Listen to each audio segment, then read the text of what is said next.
Before this video starts, I'd like to say that this is definitely all true. I'm certainly not lying and making it all up to throw off the numerous enemies I might have made over the years. The video I post after this will absolutely not show the truth of my actual life. Okay, so this is CaptainSamG, and to celebrate getting 5,000 subscribers, I thought I'd go ahead with what someone requested me to do and make a Draw My Life video. So, like a lot of you, my life began when I was born. I'm the youngest of three. My parents are both older. My parents were working class and poorer than most.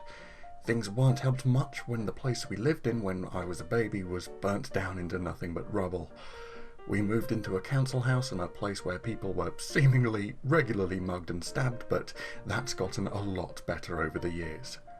I don't even have memories of this, but my wonderful mum of course kept baby and toddler books where she wrote things down and collected notes from teachers day to day. On my first day of nursery school, so age 3, some kid pushed me down and took whatever I was playing with. Second day the same thing happened with another kid, and on the third day the same with another. On the fourth day, and obviously I'm exaggerating slightly for effect, I beat the holy hell out of all three of them and took all their toys for myself. Later, but still very young, I had problems with lisping and stuttering. I had to go to this special auditory thing after school where I'd listen to weird beeps and things, wearing these giant headphones machines around me, while pressing a button on a pad in the pitch black. As we were poor, we obviously never had the latest of technologies, and so I was pretty goddamn frightened being in this clockwork orange setup. But I was a big brave boy and I never let anyone know about it, especially my mum who took me there. These things, for some reason, have transcended through my whole life. So firstly, I hate it when I lisp or stutter or fumble over my words. Making YouTube videos, I become hyper aware of what I say, particularly at the beginning of a playthrough when I have something to say. I'll go through the same intro multiple times trying to say whatever it is I want as well as I am able. I've calmed down the tiniest of bits when it comes to this as I don't want to destroy my throat. I literally once spent 40 minutes getting increasingly frustrated with myself as I kept trying to repeat my thoughts over and over again for the intro to a game I was about to start playing. 40 minutes for about 3 minutes of content. Secondly, I never want to make my parents worry about me. For all they do for me and the love and time they freely give me, I never want to give them unnecessary cause to fret. It's half the reason why I never took up drinking, smoking or taking drugs. But then it also makes me do slightly more stupid things as well. Did I just burn all the skin of my palms and fingers off sliding down an incredibly long, coarse rope I climbed up, and now just having my hands lowered causes agony as blood rushes through the hot flesh? Better keep it to myself, and keep using my hands whenever I need to so as not to let my parents catch on. Did I just get beat up by two quite ridiculously much older kids and the brother who actually is my age and at my school? Well, I can't tell my parents. Best to hide it for 9 months and beat the hell out of him on the last day of school. Horribly embarrassed? Something I own has been broken? Someone's borrowed money from me and it looks like I'll never get it back? Worried for the future? Feeling alone? Increasingly darker thoughts and actions? No, I'm pretty sure the best course of action will be to bottle it all up inside. And thirdly, for altercations, I have always been very polite and easy to shrug off transgressions to a limit, even while hate-filled and muttering to myself. But it was probably to my detriment. I have let a couple of people borrow games and money, never gotten them back, and never seeked to get them back. My best friend has repeatedly joked for one of these guys who was a monumental prat that I should just beat him to within an inch of his life and take the money from him. And I honestly would love to. But, well, being ever so slightly well-spoken growing up here did make me a little bit of a target. I was still basically a bloody child though, so let's not make any of this out to be badass or anything. I am polite to a limit. But when attacked, I did just flatten the aggressor. But despite having been punched square in the face for literally no reason, getting tackled to the ground, or having 3 boys attack me with sticks, whatever it was, I would end up being the winner, and so I would end up in trouble for defending myself. Despite my getting top marks in class as well as being good in sports, which I really should have kept up with for later school life as it's easy street for popularity, generally shutting the hell up and only fighting if I had to, it seemed more and more that the figures of authority didn't care how it happened. I sort of got a reputation for dealing with bullies, and one day a kid sort of enlisted another to pick on one of my friends. My friend told me, so I looked for him, found him, punched him in the head and split it open. That one was obviously completely my fault. It wasn't happening at the moment, I wasn't backed into a corner or anything. After that, and an appropriately stern talking to by my dad, who would encourage me to fight and defend myself, and who used to get in fights with gangs of skinheads, I didn't do something like that again. And so it's half to do with my not wanting to go out looking for fights and my anger in the moment that hinders me from being too forceful or to stand up for myself outside of already being attacked. As a mid-teenager, the only time I got angry enough to start doing something was to a friend of mine. These two friends would purposefully annoy me until I'd grab hold of them and throw them around. They thought it was hilarious. However, on one day it had been absolutely incessant, and for the whole day I hadn't engaged them. So all the time I wasn't getting slightly miffed, just getting filled with rage, until one of them did something and I just snapped. I snatched a hold of him by the collar, and for a good 5 long seconds my whole body was shaking, my teeth were clenched, and I just stared into his eyes as I was about to destroy him. And after 5 seconds I realised, holy Christ, I'm about to murder my friend. My whole body just sagged and I gave him the lightest slap on the cheek anyone has ever received before hurriedly walking away. Of course, for anyone who couldn't read my mind, the build-up in tension and weak payoff was funny as hell. But outside of that, mid to late teenager, I didn't really stand up for myself. Despite being poorer than most, I was still considered posh for being able to enunciate. So I was picked on a bit. No one was actively trying to fight me though. The one time things did get heated and a guy wanted to fight me at the cliche time of after school. Halfway through the day they did that "I'm being friendly now to apologise without saying the words" thing. But yeah, my lessons while I was younger taught me that if I were to do something, I'd be the one in trouble for it and probably get expelled, as I almost did before. And I didn't really want to hurt someone for being a bit of a dick. But mostly, I didn't want my parents to worry and think I'd grow up to be a thug. My unwillingness to stand up for myself, as well as the unfairness I felt I got from teachers, made my social standing worse as a mid to late teenager. Probably cemented in my social awkwardness and caused me to just stop trying at anything in school.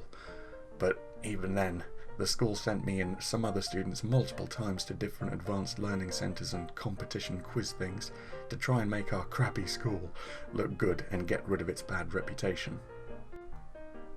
Unfortunately, it was also the time when I decided for a good 5 years that eating was too much hard work. Even though I was incredibly active outside of school, running or cycling anywhere I needed to go, swimming and playing sports and practicing basic martial arts, all combined with hardly eating anything, I never felt hungry. And so while I was technically growing, I didn't really put on much weight. At least towards the end of sixth form, I realised my idiocy and started eating a lot more. My friend thinks I'm now pretty huge, but I still reckon I'm quite slim. I've probably got some very mild body dysmorphia, but hey, if self-diagnosing was accurate, everyone would have OCD because, oh my god, I put things in order sometimes, and I totally dislike pictures of floor tiles in the wrong place. I think like a lot of people who end up browsing the internet all day and only leaving the house once a month, my later school life and college can be summed up like this. I just sat in class and shut up, just stood around not doing anything in sports, had an extremely small circle of friends, constantly had people ask, "Why are you so quiet?" to which there's no good answer, had puberty punch me in the face, overheard girls talk and laugh about me and not in a good way, was known as a nerd pretty much just for not acting like a jackass like seemingly most everyone else did, and cruised through school on my natural intellect rather than studying and reaching any sort of potential I had outside of just getting A's and B's. Anyway, after all that was over and I decided not to continue the cycle by going to university, even though I got my first choice and they would give me a scholarship and I'd never have to pay anything, I instead focused on my true delights in this world: the internet, comics, movies and video games. Of course, my introduction to these things was far later than anyone else I knew due to being poor, but luckily that had the effect of helping me to never care when I get something. Doesn't matter if it's at launch or 5 years down the line. Now, these hobbies don't sound like much, but honestly, those are the things I enjoy. Why would I want to do anything else? Well, of course the problem is money to pay for those things. I eventually went on the dole, or welfare, for over a year. Not much to say about that, except on the way home from telling them, "Oh yeah, I'm totally trying to find a job," one day, two guys, probably around 19 or 20, so my age, tried to mug me. They were only chavs though, so I still don't think I've ever been in a proper fight, and none of those other moments counted. I basically just punched them in the general head area, and after a very minor fray, had floored them both. I went home and expected retribution, like some movie, that any time I go out I'd be in a bigger and bigger altercation until my house would get torched, or I'd be arrested for accidentally killing one of them. Of course, nothing happened. For this period of time, I was attempting to overcome my skinniness, seeing as I wasn't doing much else.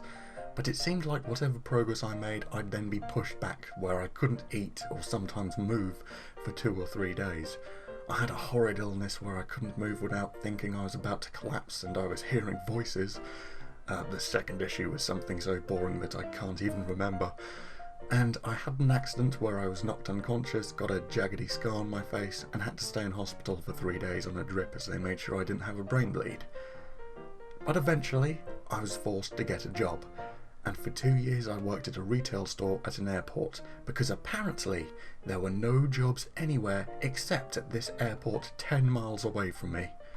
I don't want to say which retail chain because they seem petty enough to try and sue some small-time YouTuber for bad-mouthing them.